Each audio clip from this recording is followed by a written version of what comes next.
Shalom, perkenalkan nama saya Darius Epeti dengan NIM 210105030 semester 7 Prodi Pendidikan Penyuluh Agama.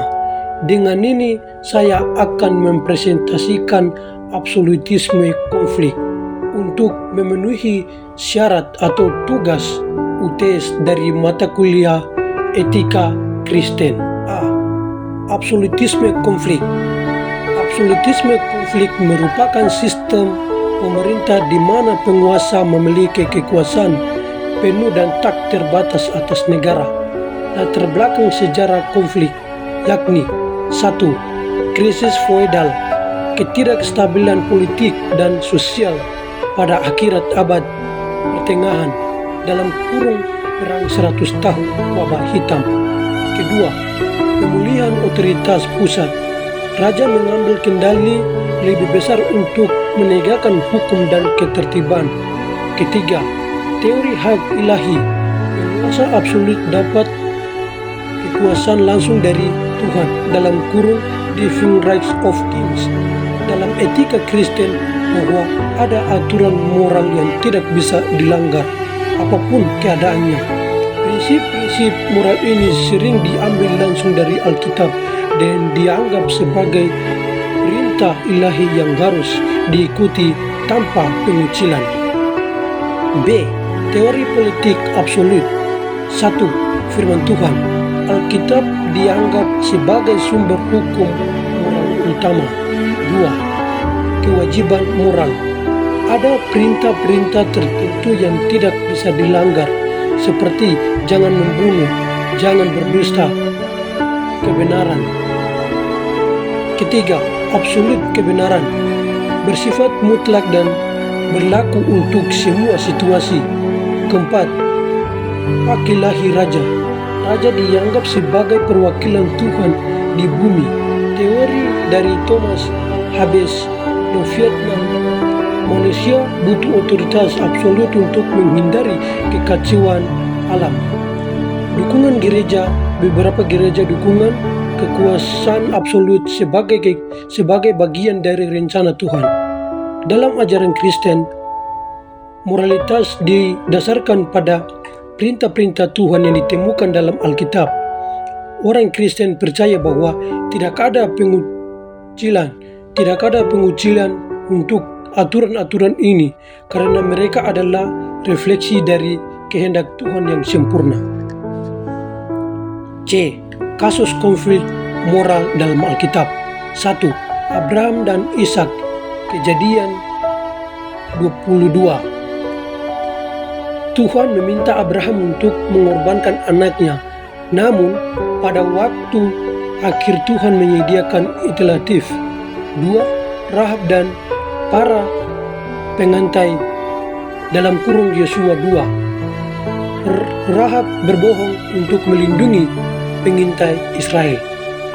Dalam beberapa cerita Alkitab, orang-orang berhadapan dengan konflik moral. Misalnya, Rahab yang menyelamatkan nyawa para pengintai Israel dengan berbohong menghadirkan dilema etis.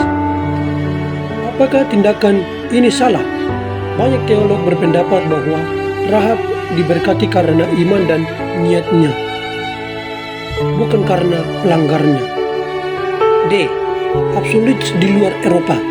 1. Absolut di luar Eropa, Tiongkok, dinasti Qing yang memerintah dengan tangan besi dan kekuasaan kaisar tak terbatas, Jepang.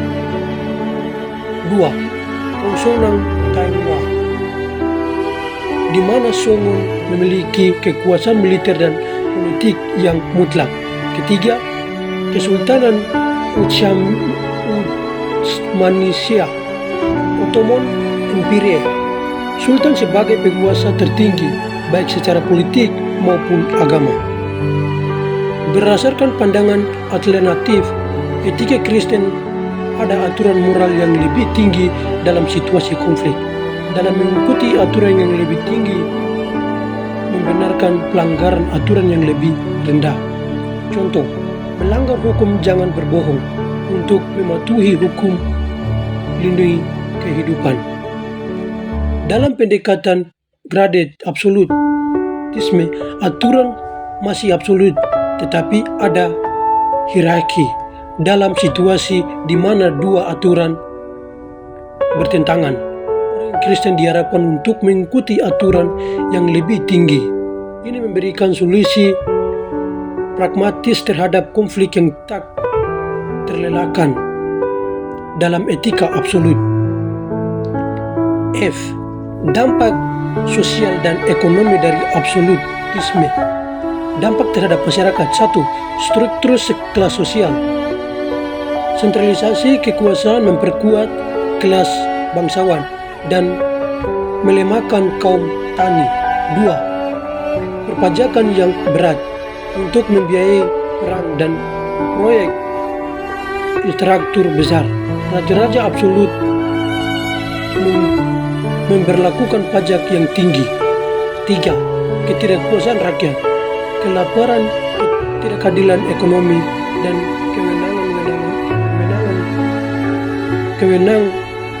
kesewenangan-wenangan sering kali memicu pemberontakan. G. Revolusi dan akhir absolutisme. 1. Revolusi Prancis. Munculnya ide-ide pencerahan menentang gagasan kekuasaan absolut, mengarah pada penggulingan raja. 2.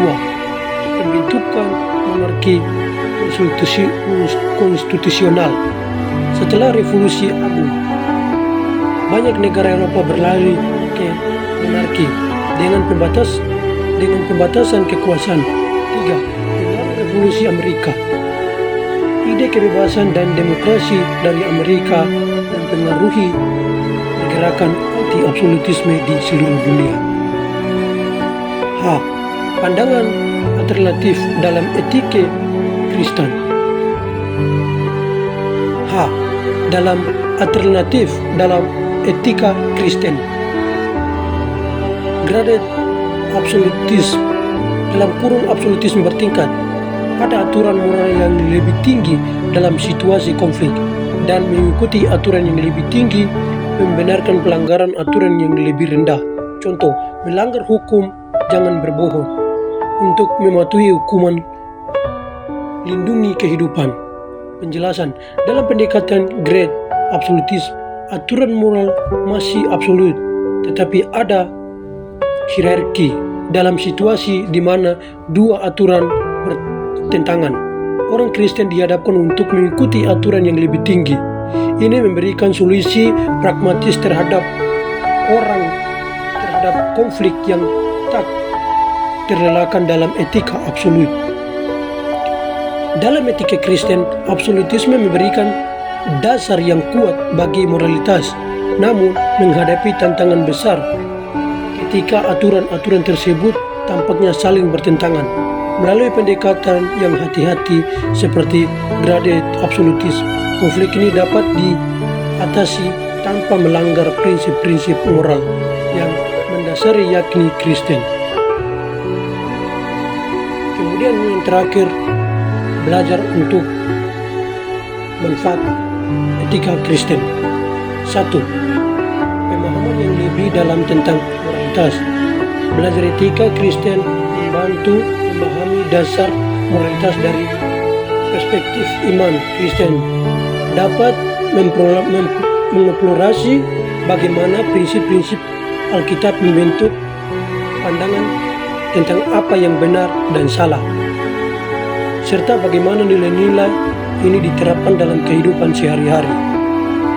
Yang kedua, peningkatan kemampuan berpikir kritis. Mempelajari etika Kristen mendorong untuk berpikir kritis tentang bagaimana isu moral dan sosial.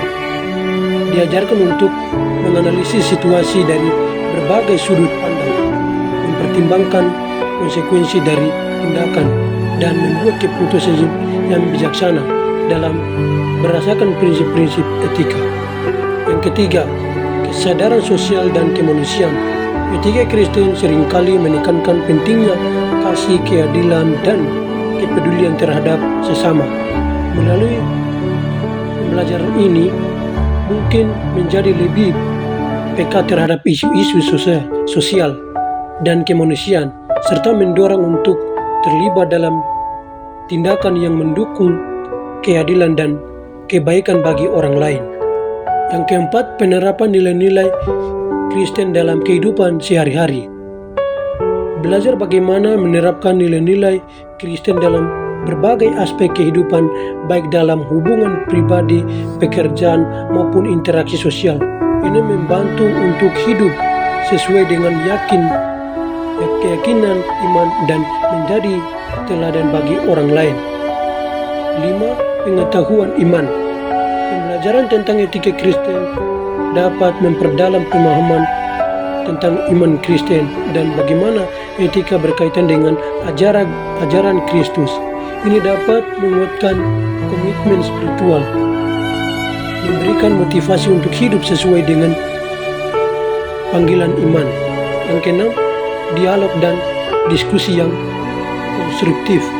Belajar etika Kristen seringkali melibatkan diskusi kelompok di mana dapat berbagi pandangan dan mendengarkan perspektif orang lain.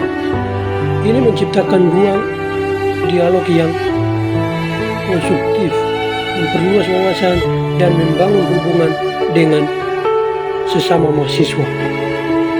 Baik, itulah dari saya presentasi dari absolutisme konflik dan manfaat belajar untuk etika Kristen. Berjumpa lagi di lain waktu. Sekian dan terima kasih.